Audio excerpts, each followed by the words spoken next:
buen día, buenas noches, buenas tardes. En el lugar que tú estés, bienvenido a esta academia. Vamos a estar estudiando la estructura de nuestros grupos de vida, cómo nosotros podemos hacer un grupo.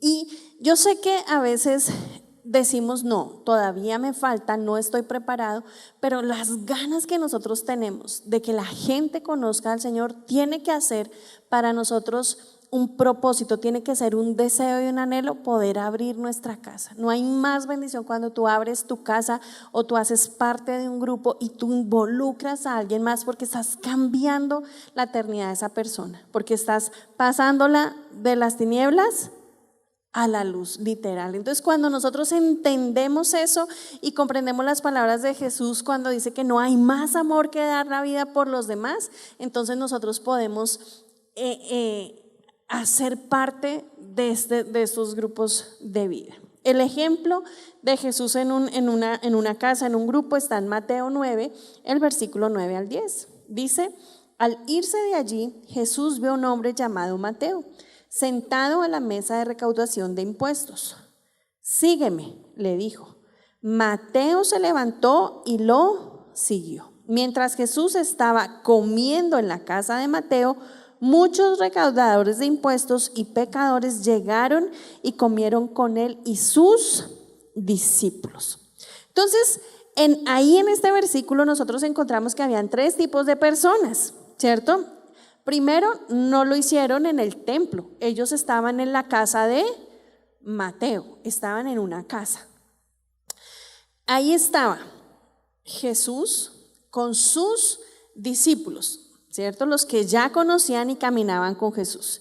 Estaba Mateo, porque era la casa de Mateo, y los pecadores. Dice que habían muchos recaudadores de impuestos. Mateo era recaudador de impuestos, entonces obviamente él, ¿a quién invitó? A los que recaudaban los impuestos con él. Pero dice que además de ellos, habían pecadores que llegaron y comieron con él y con sus discípulos. Esa es lo que tendríamos en un grupo de vida, en una casa, ¿cierto? Entonces, ¿cómo eran esos grupos de los primeros discípulos? En Hechos 2, 41 al 47 dice así: así pues, los que recibieron su mensaje fueron bautizados, y aquel día se unieron a la iglesia unas 3,000 personas. Se mantenían firme en las enseñanzas de los apóstoles, en la comunión y en el partimiento del pan y en la oración. Todos estaban asombrados por los muchos prodigios y señales que realizaban los apóstoles. Todos los creyentes estaban juntos y tenían todo en común. Vendían sus propiedades y posesiones, compartían sus bienes entre sí y según la necesidad de cada uno. No dejaban de reunirse en el templo ni un solo día, y de casa en casa partían el pan, compartían la comida con alegría y generosidad, alabando a Dios y disfrutando de la estimación general del pueblo. Cada día el Señor añadía al grupo los que iban siendo salvos. Wow, a mí me gusta esta palabra porque dice que ellos, número uno, después de su bautizo se mantenían firmes. Ya eso es un plus, porque la gente a veces recibe una unción del Señor y se alejan. Ellos se mantenían firmes, enseñaban, recibían enseñanza de los apóstoles, ¿cierto?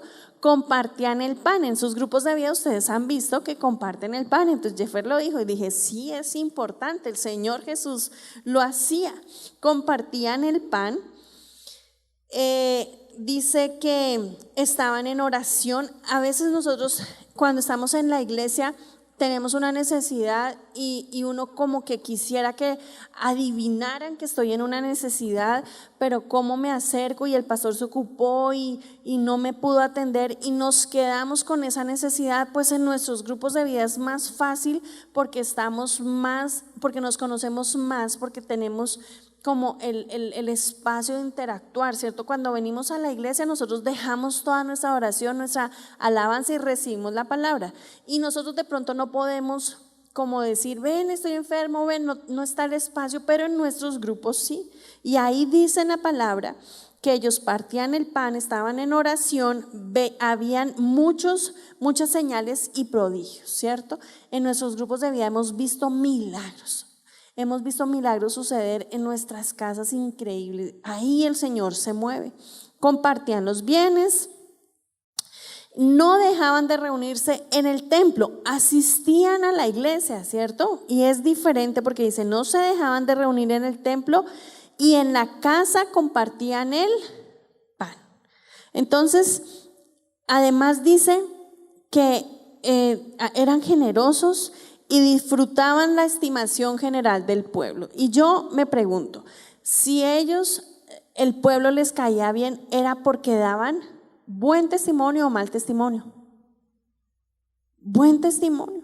Ellos daban buen testimonio. No puede ser que la gente diga, ay, esos cristianos, ay, qué mal. No, la gente tiene que hablar bien de nosotros. La gente tiene que decir, a mí me gustaría llegar allá. Mire cómo se ayudan, mire cómo hablan de bien. Son buenos trabajadores, son honestos, son responsables, son puntuales. Así tienen que hablar, como decía, como pasaba acá. Entonces, de acuerdo al verso 42, ellos perseveraban en la doctrina, tenían comunión, compartían el pan, oraban unos por otros. Dice en 1 Corintios 3, del 4 al 6.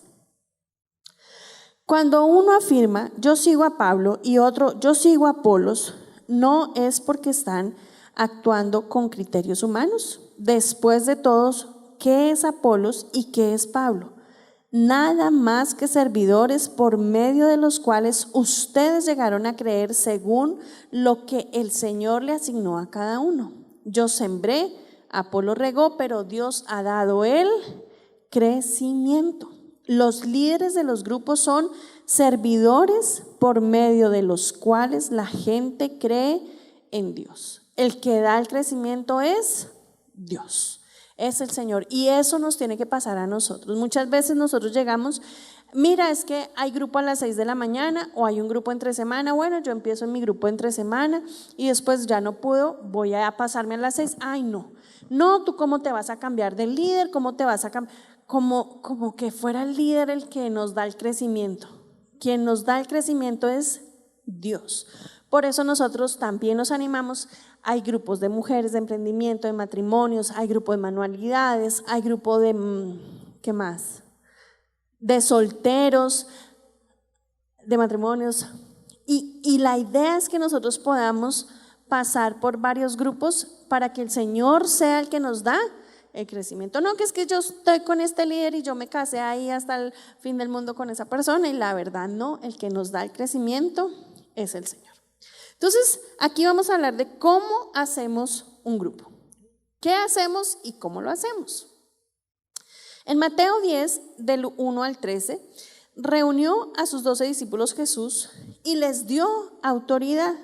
Les dio autoridad para expulsar a los espíritus malignos, para sanar toda enfermedad y toda dolencia. Estos son los nombres de los 12 apóstoles. Primero Simón, llamado Pedro, su hermano Andrés, Jacobo, su hermano Juan, hijos de Zebedeo, Felipe y Bartolomé, Tomás y Mateo, el recaudador de impuestos, Jacobo, el hijo de Alfeo, y Tadeo y Simón Celote, Judas Iscariote, el que lo traicionó. Jesús envió a estos 12 con las siguientes instrucciones: no vayan entre los gentiles ni entren en ningún pueblo de los samaritanos, vayan más bien a las ovejas descarriadas del pueblo de Israel. Donde quiera que vayan, prediquen este mensaje: el reino de los cielos está cerca. Sanen a los enfermos, resuciten a los muertos, limpien de su enfermedad a los que tienen lepra, expulsen a los demonios, y lo que ustedes recibieron gratis, denlo gratuitamente. No lleven oro ni plata ni cobre en el cinturón, ni bolsa para el camino, ni 2 mudas de ropa, ni sandalias, ni bastón, porque el trabajador merece que se le dé su sustento. En cualquier pueblo o aldea donde entren, busquen a alguien que merezca recibirlos y quédense en su casa hasta que se vayan de ese lugar. Y al entrar digan: paz a esta casa. Si el hogar se lo merece, que la paz de ustedes reine en él, y si no, que la paz se vaya con ustedes. Jesús delegó autoridad y después les dio instrucciones a sus discípulos. Cuando Él da poder a una persona, también le da instrucciones para saber qué hacer con ese poder. Entonces, aquí vamos a ver 7 cosas importantes en nuestro grupo. ¿A quién debemos ir? Jesús le dijo que vayan específicamente a las ovejas perdidas. A veces nosotros creemos que nuestra iglesia es lo máximo y que tengo que traerme a la gente de todas las iglesias a mi iglesia. Si la gente ya tiene su iglesia, nosotros tenemos que predicarle a la gente de las otras iglesias. No, a los que están perdidos. Distinto es el que ya no volvió a ningún lugar, de pronto hace 1000 años era y ya no está, pues ahí sí está perdido, lo traemos, lo invitamos, ¿cierto? Pero las personas que ya están firmes en algún lugar, pues nosotros las dejamos ahí, podemos compartir tiempos de amistad, de ser cristianos, ¿cierto? Pero tenemos que ir a los que están perdidos.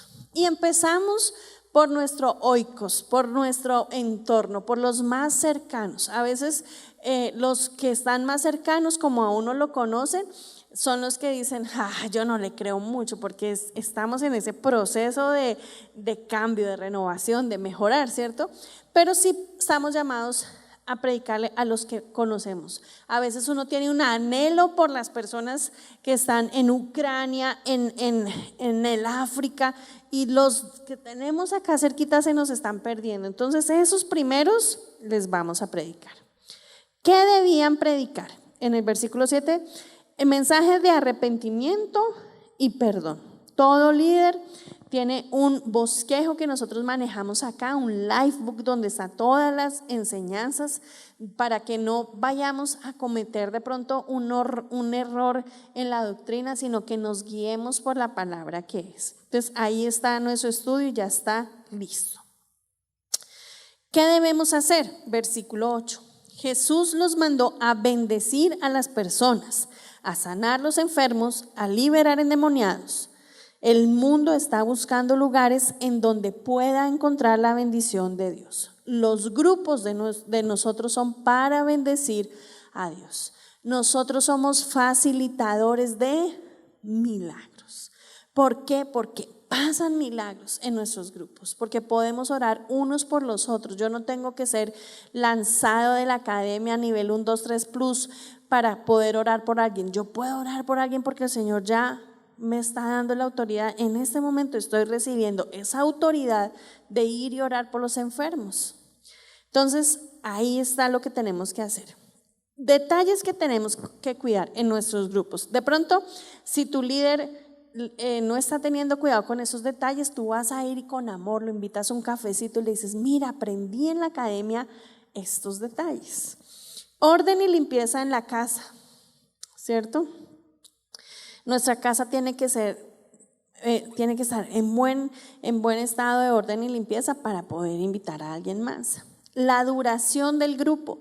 Muchas veces hacemos esos grupos tan largos que la gente ya no va a poder volver porque tiene obligaciones, porque la buseta ya no pasa, por cualquier situación, ¿cierto? Entonces tienes que tener un horario de entrada y tienes que tener un horario de salida.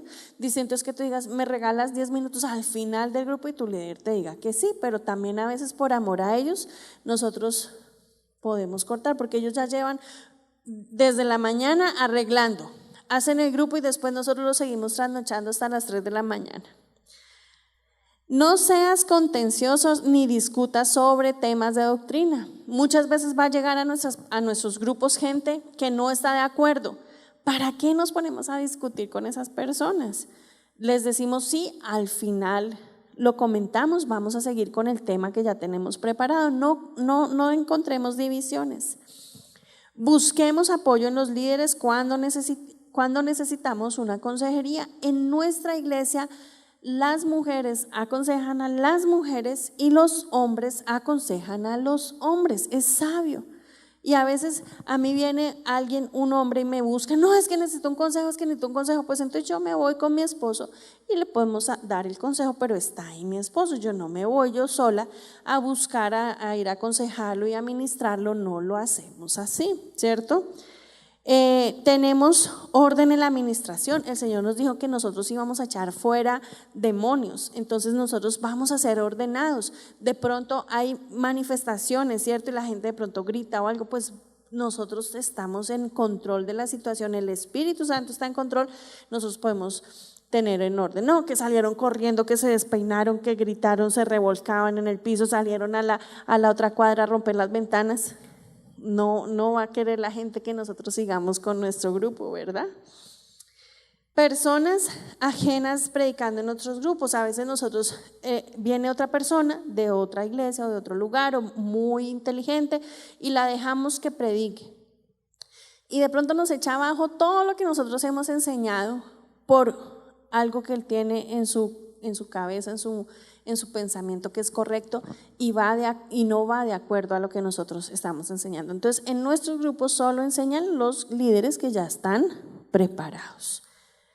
Tenemos actividades especiales, lo que tú decías, hacemos actividades, nos vamos a jugar un partido de fútbol, nos vamos a hacer una fogata, etc. Tenemos una ofrenda especial, levantamos una ofrenda y esa ofrenda cada líder de los grupos de vida la entrega a la iglesia.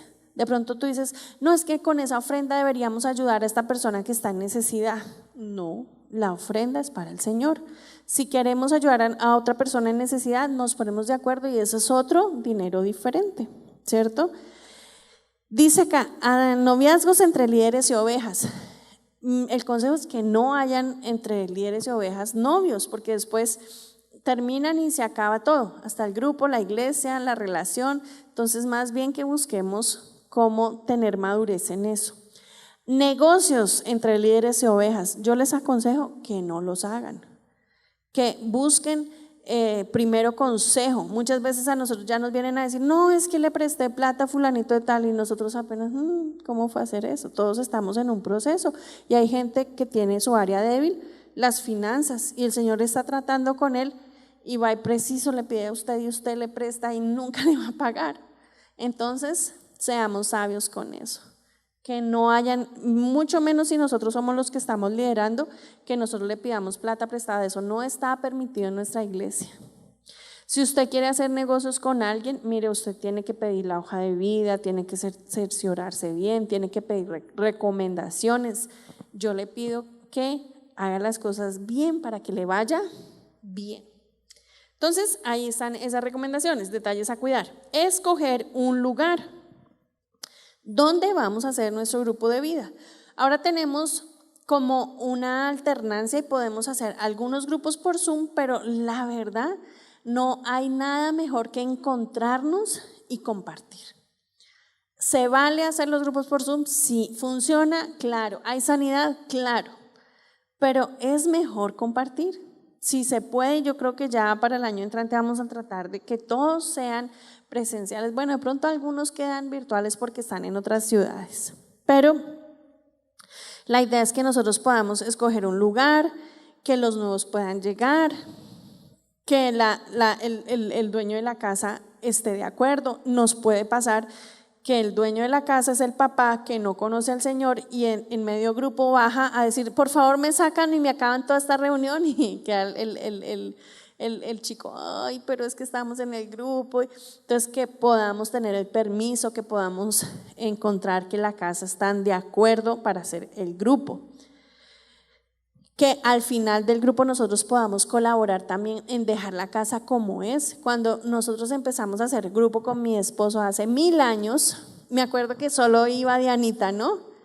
Estábamos Daniel, Sofi no existía todavía, imagínense hace cuánto fue eso. Daniel era chiquito y yo, Dianita, tenemos grupo.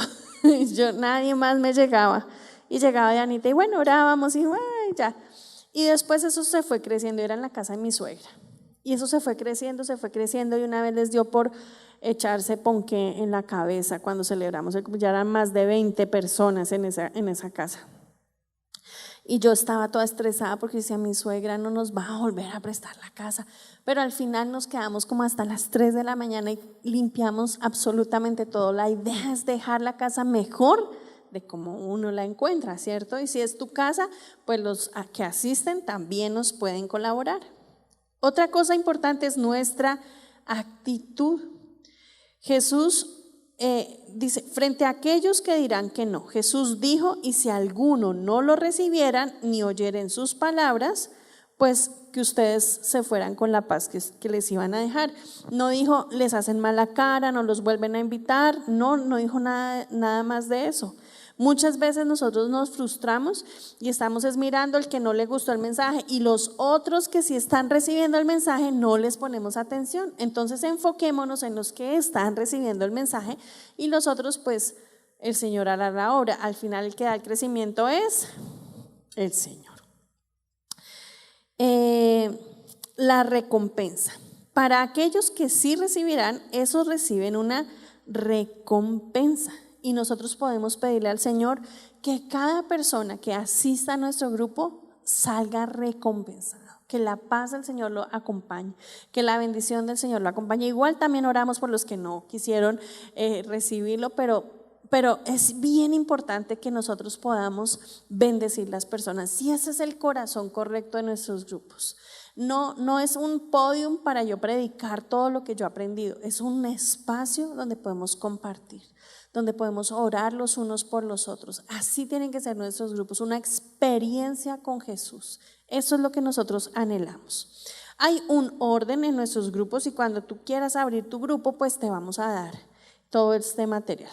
La bienvenida, hablamos de la visión, hay una prédica, está el llamado, está la administración y la oración, está la ofrenda y va a haber un break, un pequeño refrigerio. También nosotros podemos preguntar las necesidades de las otras personas, porque interceder creo que es algo fundamental. Cuando yo estoy orando por la necesidad de alguien más, yo puedo como soltar un poquito mi necesidad. Todos tenemos necesidades, pero cuando yo puedo soltar esa necesidad y me ocupo de la necesidad de alguien más, el Señor está diciendo, hay amor en esta persona. Entonces ahí está. Al final nosotros tenemos unos reportes y creo que es bien importante que nosotros podamos ser bien disciplinados en cada cosa. Yo los felicito porque ustedes han llegado hasta acá y sé que hay muchos que pararon o que no han llegado hasta acá y es constancia. Y en nuestros grupos cuando uno abre una casa y cuando ve familias restauradas, gente siendo libre, cuando ve gente llegando a los pies del Señor, creo que la recompensa para nosotros es esa bendición que Dios tiene para cada uno, es poder ver nuestra casa multiplicarse. Nosotros llegamos a tener en nuestra casa tanta gente que ya después de que salimos de vivir donde mi suegra, pues teníamos un apartamento y ya no nos cabían, entonces teníamos que hacer un grupo de 5 a 7 y el otro grupo de 7 a 8 y crecíamos. Y lo lindo de ver crecer la gente, a veces también tuvimos temporadas donde eran 2 o 3, pero lo lindo de ver crecer la gente es que la gente va siendo llena del Señor. Y no es por la casa que uno tenga ni por lo que uno les pueda ofrecer de refrigerio. Hagámoslo sencillo, que la gente pueda multiplicarse. A veces nos complicamos tanto en nuestros grupos que la gente dice, no, si yo lo tengo que hacer así va a ser un complique, porque yo como le doy cada 8 días a la gente tamal de pronto. Entonces por eso hacemos sencillo, pancito con chocolate, ¿cierto?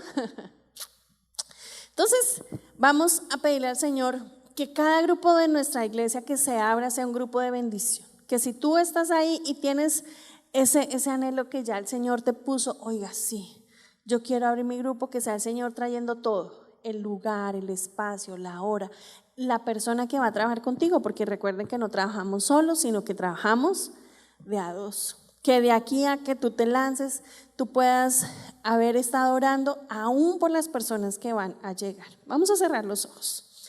Padre, en el nombre de Jesús yo te doy gracias, porque tú nos enseñaste, Señor, a compartir, a ir a las casas, a orar por las personas. Tú nos enseñaste a predicar, a imponer las manos sobre los enfermos, a echar fuera demonios, a traer libertad, Señor, a traer paz, bendición y tu palabra, a enseñar, Señor, del arrepentimiento y del perdón.